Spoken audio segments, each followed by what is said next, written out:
رضی اللہ تعالی عنہ، اس کی وہ شانیں ہیں. وہ سفیر کا واقعہ سنا چکا ہوں. حریت کا معاملہ دیکھیے کہ سعد ابن ابی وقاص کے بارے میں پرچہ نویس نے اطلاع دی ہے ایران سے. گورنر ہے ایران کے حضرت سعد ابن وقاص، اور گورنر اس لیے ہے کہ خود فاتح ایران ہیں. یہ ریوڑیوں کی طرح بٹی ہوئی گورنریاں نہیں ہے کہ اس کو دے دو اس کو دے دو، جس کو چاہو دے دو. خود فاتح ایران سعد ابن ابی وقاص. اور آدمی کون ہے وہ؟ ایک ہی انسان ہے جس کے بارے میں حضور نے فرمایا اے سعد تم پر میرے ماں باپ قربان.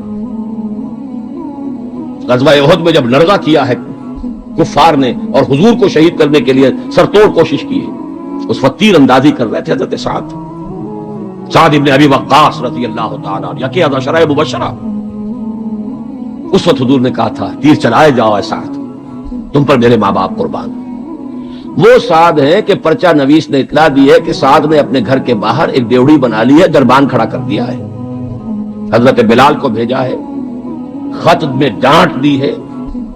لیکن بلال کو حکم تھا کہ پہلے جا کر ڈیوڑی کو آگ لگا دینا پھر یہ خط دینا سعد کو.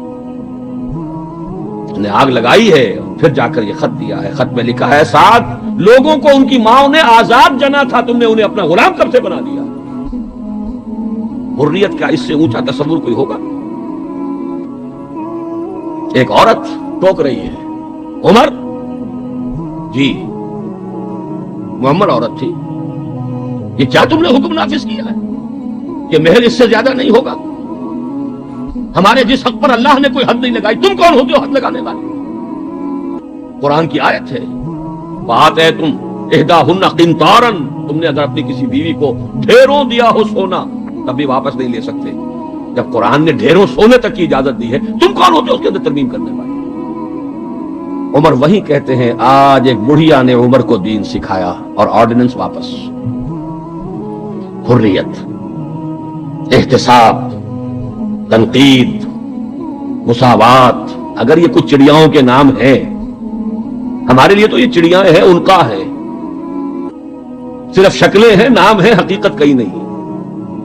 ان تمام چیزوں کی بتمام و کمال حقیقت دیکھنی ہو تو حضرت فاروق کا دور ہے.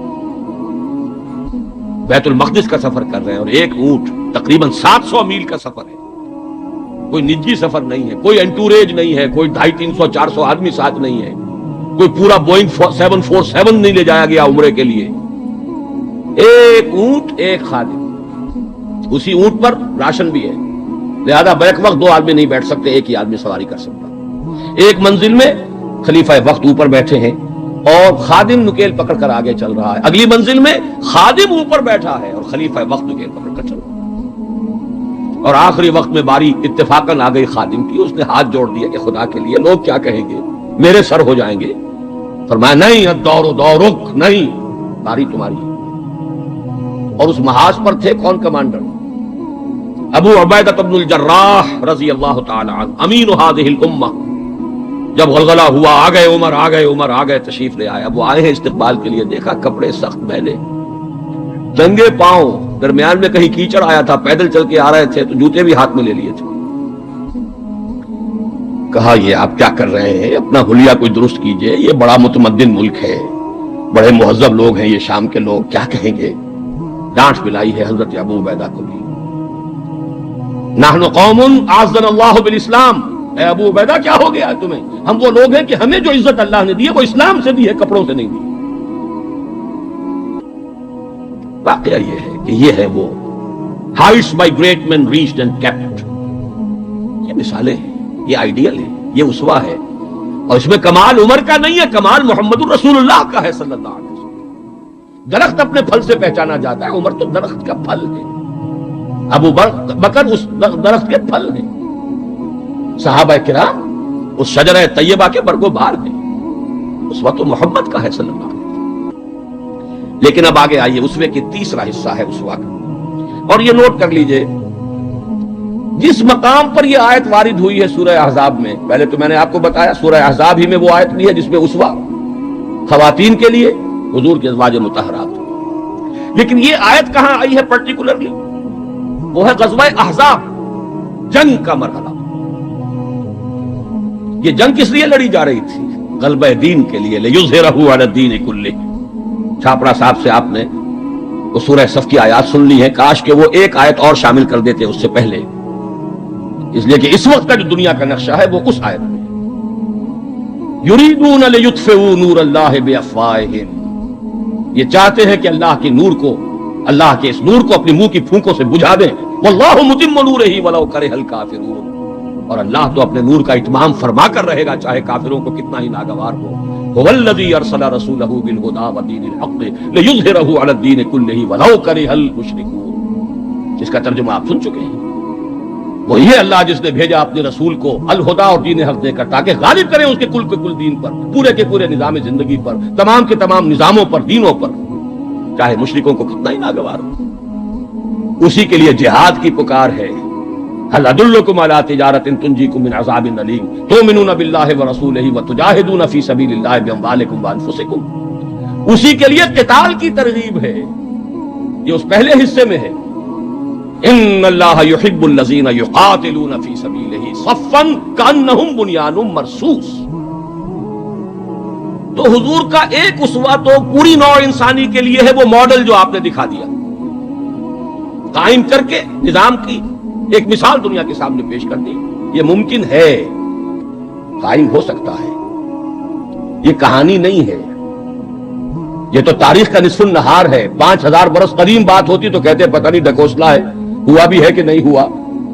یہ تو عین ہسٹوریکل ایرا ہے، تاریخی حقائق ہیں، پوری دنیا مان رہی ہے۔ روز روشن نصف النہار پر سورج تاریخ کا ہے، جبکہ محمد رسول اللہ صلی اللہ علیہ وسلم نے یہ ماڈل پیش کیا، جس کا کہ اقرار اور اعتراف دشمن کر رہے ہیں۔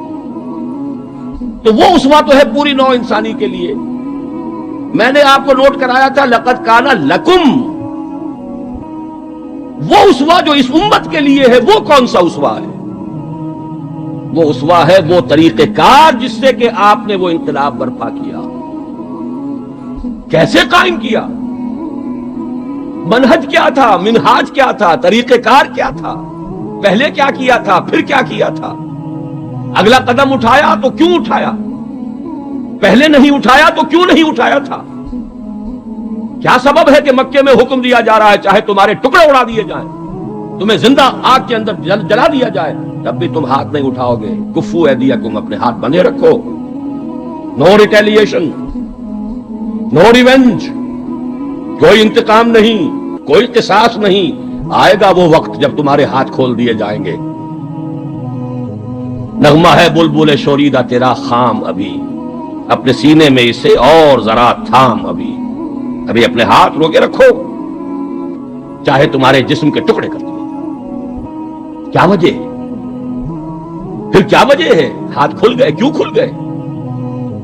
فیصلہ کن چیز کون سی تھی؟ ہاتھ بندھے ہوئے تھے تو کیوں بندھے ہوئے تھے؟ کھلے تو کیوں کھلے؟ کب کھلے؟ کس تبدیلی کی وجہ سے کھلے؟ کیا وجہ ہے کہ سن 6 میں صلح حدیبیہ کر رہے ہیں اور بظاہر گر کر اور دب کر رہے ہیں، ہر مسلمان کا خون کھول رہا ہے، حضرت عمر سے تو ضبط نہیں ہو سکا، ساری عمر پچھتاتے رہے کہ میں نے گستاخی کا معاملہ کیا تھا، جو جا کر حضور سے کہا تھا کیا ہم حق پر نہیں ہیں؟ فرمایا ہاں ہم حق پر ہیں، تو پھر ہم دب کر صلح کیوں کر رہے ہیں؟ فرمایا میں اللہ کا رسول ہوں، وہی کر رہا ہوں جس کا مجھے حکم ہے۔ یہی بات حضرت علی نے کی جب سہیل ابن عمر نے کہا ہے کہ یہ معاہدہ جو لکھا جا رہا ہے صلح کی دستاویز، اس میں آپ کے نام کے ساتھ رسول اللہ کا لفظ نہیں ہوگا، اس لیے کہ دستاویز پر تو دونوں پارٹیز کے دستخط ہونے، اگر ہم آپ کو اللہ کا رسول مان لیں تو جھگڑا کائے گا، پھر ہم تو نہیں مانتے کہ آپ اللہ کے رسول ہیں، یہ معاہدہ ہوگا محمد ابن عبداللہ اور قریش کے مابین۔ وہی مسکرا کر بات فرمائی، تم مانو یا نہ مانو میں اللہ کا رسول ہوں، لیکن اے علی مٹا دو، جو یہ کہہ رہا ہے مان لو، یہ لکھ دو محمد ابن عبداللہ۔ عرض کیا حضور یہ میں نہیں کر سکتا، غیرت و حمیت حضرت عمر میں ہے، حضرت علی میں ہے، کوئی فرق نہیں، کچھ فرق نہیں ان چاروں میں۔ معلوم ہوا ہے کرنے ایک ہی سورج کی۔ اس اعتبار سے نوٹ کیجئے کہ خون کھول رہا ہے، اور خون کھولنے کی مثال میں آپ کو اب دیتا ہوں، ایک ایک شخص کا خون کھول رہا ہے، یہاں تک کہ ابو بکر کا خون کھول رہا ہے۔ یہ دوسری بات ہے، ضبط اتنا ہے کہ بولے نہیں۔ کیسے معلوم ہوا کہ خون کھول رہا تھا ابو بکر کا بھی؟ جب صلح ہو گئی حضور نے فرمایا مسلمانوں اب احرام کھول دو، جو ہدی کے جانور ہیں یہیں ذبح کر دو۔ کوئی نہیں اٹھا. دوسری مرتبہ فرمایا مسلمانوں اٹھ جاؤ, اٹھو, اب جو ہو گیا صلح ہو گئی ہے, احرام کھول دو. کوئی نہیں اٹھا. ابو بکر بھی نہیں اٹھے, ایک آدمی نہیں اٹھا. تیسری مرتبہ پھر کہا. حیران ہو گئے کہ یہ صحابہ کا یہ حضور کا حکم. اس کی ایک توضیح ہے وہ میں بعد میں عرض کروں گا, لیکن پہلے واقعہ کیا اس کو سمجھیے. دل گرفتہ ہو کر حضور اپنے خیمے میں گئے, ناراض ہو کر, دل گرفتہ. حضرت ام سلمہ تھا ساتھ تھی رضی اللہ تعالی, بڑی مدبر خاتون, بہت مدبر خاتون. جا کر کہا ہے کہ مسلمانوں کا یہ حال ہے سب کا. میں نے 3 مرتبہ کہا ہے, کوئی نہیں اٹھ رہا. حضرت ام سلمہ نے مشورہ دیا, حضور آپ کسی سے کچھ کہیے نہیں, اپنا احرام کھول دیجئے, قربانی دیجئے. اب آئے ہیں, آ کر اپنا احرام کھول دیا, قربان. اب سب اٹھ گئے, سب نے قربانیاں دے دی. میرے ذہن میں اس کی تعویل یہ ہے کہ لوگ منتظر تھے. اسے کہا جاتا ہے فلسفے میں حالت منتظرہ. پتہ نہیں حضور ہمارا امتحان تو نہیں لے رہے, یہ احرام کیسے کھول دے بغیر عمرہ کیے. یہ کوئی اللہ اور اس کے رسول کی طرف سے ہماری غیرت و حمیت کا امتحان تو نہیں ہے. اس سسپینس میں تھے. جب دیکھا کہ حضور نے تو کھول دیا احرام, قربانی دے دی, اب گویا کہ کوئی شک اور شبہ کی بات نہیں رہی کہ یہی منشاء نبوت ہے, یہی حکم ہے. لہذا کوئی ایک بھی نہیں تھا کہ جو پیچھے رہ گیا. لیکن میری گفتگو اس وقت اس مرحلے پر تھی کہ قابل توجہ ہے یہ بات. 2 سال قبل سن 6 میں حضور صلی اللہ علیہ وسلم بظاہر گر کر دب کر صلح کر رہے ہیں, اور 2 سال کے بعد قریش کا سردار آ کر ابو سفیان خوش آمدیں کر رہے ہیں. اس لیے میں ادب کا جس سے نام دوں گا کہ ایمان لے آئے, بعد میں صحابی ہے. خدا کے لیے ہماری طرف سے خطا ہوئی ہے, ہمارے ایک قبیلے نے, ہمارے حلیف قبیلے نے صلح کو توڑا ہے, رینیو کر دیجئے, دوبارہ وہ ٹریٹی ہو جائے, دوبارہ معاہدہ. حضور نہیں سن رہے,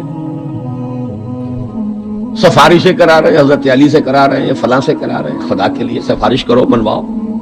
ابو سفیان بڑے مدبر انسان, انہیں پتا تھا اب ہمارے اندر طاقت نہیں ہے, اب ہم مقابلہ نہیں کر سکتے محمد کا. 2 برس جو حضور کو مل گئے, اس میں جو آپ نے پھر اپنی دعوت اور جو تنظیم اور تربیت کے مراحل جس تیزی کے ساتھ آگے بڑھائے ہیں, خیبر فتح کر لیا, اتنی بڑی فتح. صلح حدیبیہ کے فوراً بعد جب اندرون ملک عرب کوئی اندیشہ نہیں رہا, سیدھے آپ نے تیر کی طرح رخ کیا خیبر کا, اور وہ گڑھ اور قلعہ جو ہے یہود کا, اس کو پاش پاش کر دیا.